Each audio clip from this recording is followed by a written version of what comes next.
Assalamualaikum warahmatullahi wabarakatuh. Halo teman-teman, perkenalkan nama saya Farah Nabila Novitriani. Saya dari kelas A Universitas Bakti Kencana.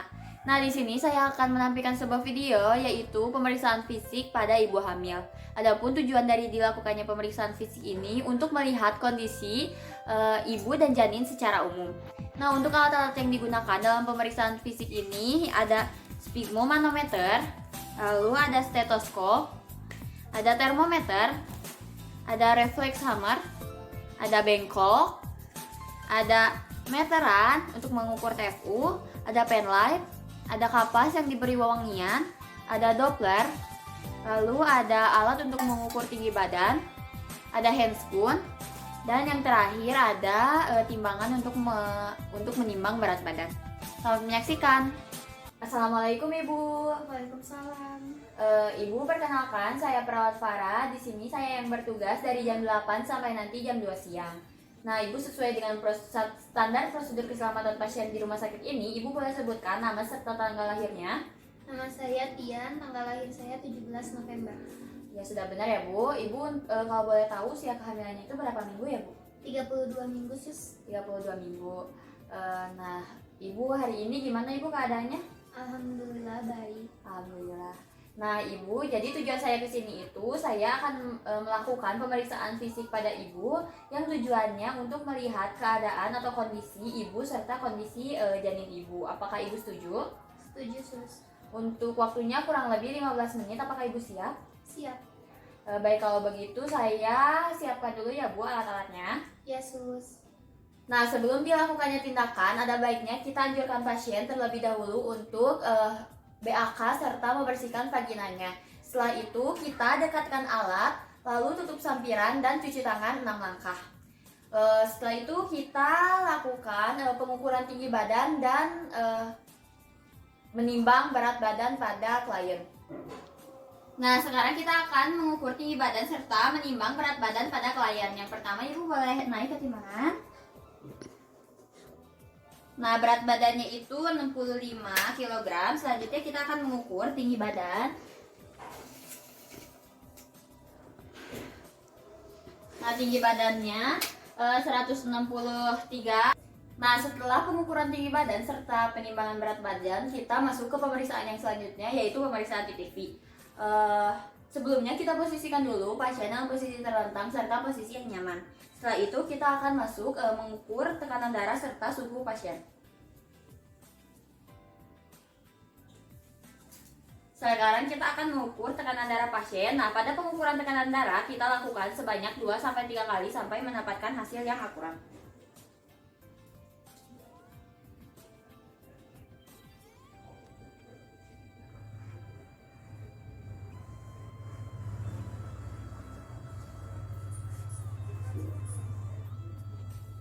Nah, pada suhu Ibu tekanan darahnya itu 115/75. Lalu selanjutnya jika termometer sudah berbunyi, kita ambil dan kita lihat. Nah, suhunya itu 37,3 derajat ya Ibu. Masih terbilang normal. Lalu selanjutnya kita akan memeriksa nadi dan frekuensi nafas selama 1 menit. Nah, Ibu, nadinya itu 90 kali per menit dan untuk frekuensi nafasnya 24 kali per menit. Nah, selanjutnya kita akan masuk ke pemeriksaan head to toe. Pada pemeriksaan head to toe yang pertama kita masuk ke bagian kepala, kita inspeksi warna dan kebersihan rambut. Lalu setelah itu kita juga palpasi, Ibu, apakah ada nyeri? Enggak. Tidak ada nyeri tekan. Dan Ibu, apakah Ibu merasa pusing? Tidak. Pasien tidak merasa pusing. Lalu selanjutnya kita masuk ke bagian wajah. Nah, pada bagian wajah ini yang pertama, biasanya pada ibu hamil itu akan mengalami plasma gravidarum. Nah, selanjutnya kita masuk ke bagian mata. Kita inspeksi mata dan Ibu bisa lihat ke atas. Nah, biasanya pada ibu hamil ini konjungtivanya itu pucat karena mengalami penurunan kadar hemoglobin. Selanjutnya kita masuk ke bagian hidung. Kita lihat kebersihan hidung, apakah ada polip atau tidak. Nah, lalu kita masuk juga ke bagian telinga. Kita angkat sedikit daun telinga, lalu kita cek di dalam telinga apakah ada kotoran kita cek kebersihan telinga dan apakah ada peradangan pada telinga. Selanjutnya kita masuk ke bagian mulut. Kita inspeksi bibir klien, apakah bibirnya itu kering atau lembab. Lalu selanjutnya kita inspeksi di dalam mulutnya. Ibu, apakah bisa dibuka?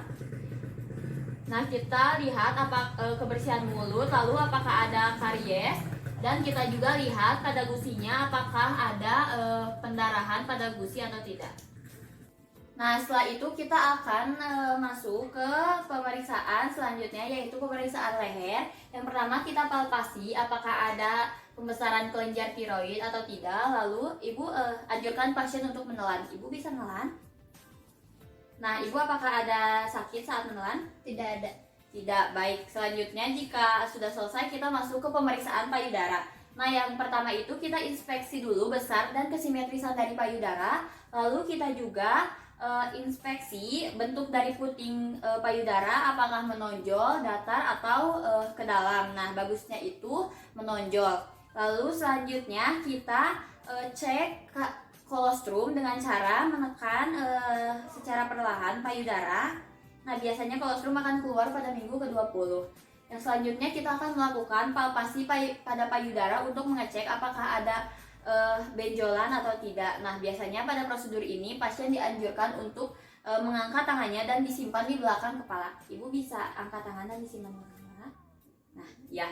Lalu kita lakukan palpasi searah dengan jarum jam.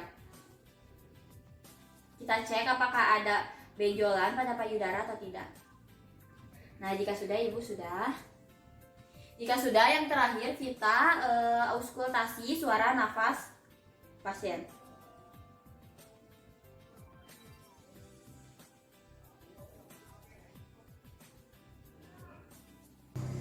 Nah, selanjutnya kita akan masuk ke bagian abdomen. Pada pemeriksaan abdomen ini yang pertama kita lakukan adalah kita inspeksi pembesaran pada abdomen, apakah ke atas atau ke bawah. Lalu selanjutnya kita lihat juga apakah ada linea alba.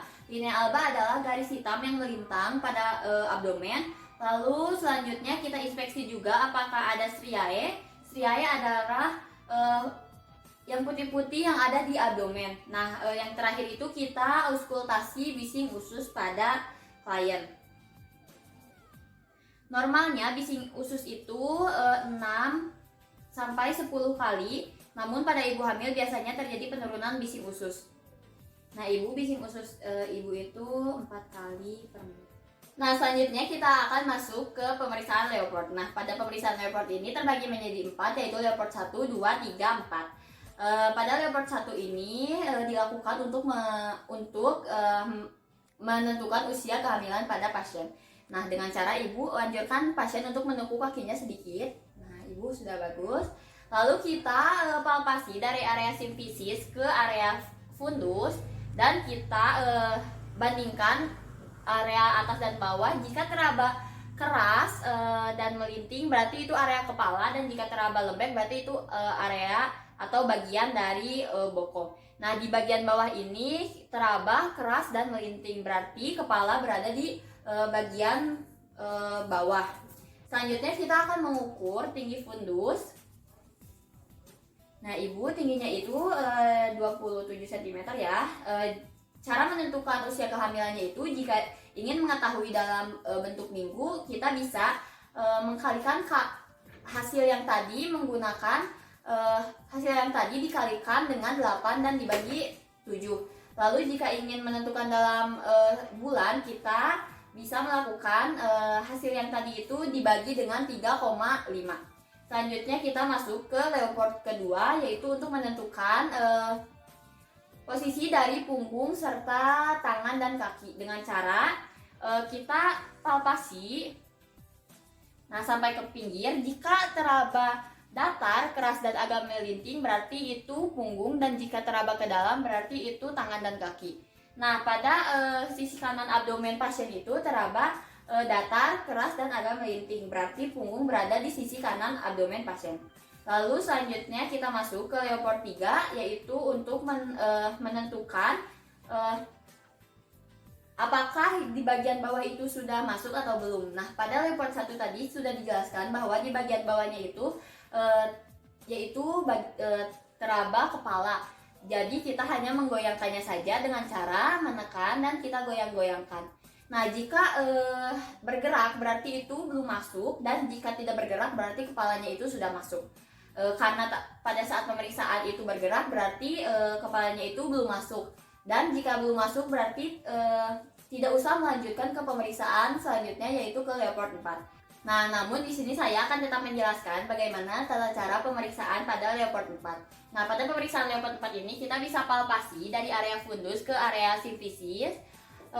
Nah, jika pada jari-jari tangan kita itu berdekatan berarti sebagian kecil kepalanya itu sudah masuk ke PAP. Nah, jika sejajar berarti setengahnya sudah masuk, dan jika berjauhan berarti seluruhnya itu sudah masuk ke daerah PAP. Nah, selanjutnya kita akan melakukan pemeriksaan DJJ menggunakan alat Doppler. Nah, pada pemeriksaan ini si alatnya itu disimpan di bagian kepala sepertiga bagian punggung. Nah, sambil mendengarkan kita juga sambil raba denyut nadi pada pasien.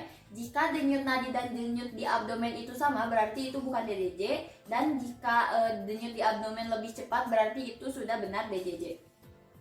Kita dengarkan selama 1 menit. Nah, karena tadi punggungnya itu ada di sebelah kanan, berarti di sini. Dan sambil kita dengarkan denyutnya. Nah, sudah lebih terasa denyut di abdomennya, yaitu 135 kali per menit. Selanjutnya kita akan masuk ke pemeriksaan vagina. Nah, pada pemeriksaan vagina ini kita pertama cuci tangan, lalu gunakan handscoon. Selanjutnya kita buka pakaian pasien, lalu kita inspeksi atau kaji kebersihan pada vagina. Lalu kita juga lihat apakah ada tanda Chadwick atau tanda keunguan pada vagina. Dan selanjutnya kita lihat juga apakah ada kondilomata pada vagina. Dan yang terakhir kita lihat apakah ada hemoroid pada pasien dengan cara ibu bisa miring ke kiri. Nah, miringkan posisi pasien, lalu kita lihat di bagian anus apakah ada yang keluar atau tidak. Nah, biasanya ini juga disebut dengan wasir. Dah, ibu. Nah, selanjutnya kita buka kembali handscoon, lalu cuci tangan kembali dan bersihkan dan bereskan kembali pakaian pasien. Nah, yang terakhir ini adalah pemeriksaan pada kaki. Nah, pada pemeriksaan pada kaki ini yang pertama kita kaji, inspeksi kesimetrisan pada kaki. Lalu kita cek juga apakah ada udem pada kaki atau tidak. Jika ada, kita anjurkan pasien untuk jangan terlalu sering atau jangan terlalu lama untuk berdiri dan untuk duduk. Selanjutnya kita akan melakukan pemeriksaan movement exercise dengan cara mengangkat, maaf ya Bu. Lalu kita tekan pada area jari kaki ke dalam. Nah, ibu apakah ada sakit? Tidak. Tidak. Jika tidak berarti tidak ada masalah. Nah, yang terakhir itu kita lakukan pemeriksaan refleks patella pada kaki dengan cara mendudukkan pasien dan kita ketukan refleks hammers di bagian lutut. Jika terdapat respon pada jari-jari kaki pasien berarti syaratnya itu bagus. Nah, ibu. Pada pemeriksaan kaki ini kita jangan lupa untuk melakukan pemeriksaan pada kedua kaki. Nah, ibu, pemeriksaan fisik pada ibu itu sudah dilakukan ya, dan alhamdulillah hasilnya tadi menunjukkan normal, berarti ibu serta janin ibu itu alhamdulillah sehat. Nah, ibu sebelumnya apakah ada yang mau ditanyakan dulu? Tidak ada, Sus. Nah, jika tidak ada berarti saya permisi dulu. Nanti saya akan kesini lagi untuk mengecek kembali keadaan ibu. Iya. Yang selanjutnya kita bersihkan alat, bereskan lalu bawa keluar, dan jangan lupa untuk melakukan dokumentasi. Sekian yang dapat saya sampaikan. Mohon maaf apabila ada kesalahan. Wassalamualaikum warahmatullahi wabarakatuh.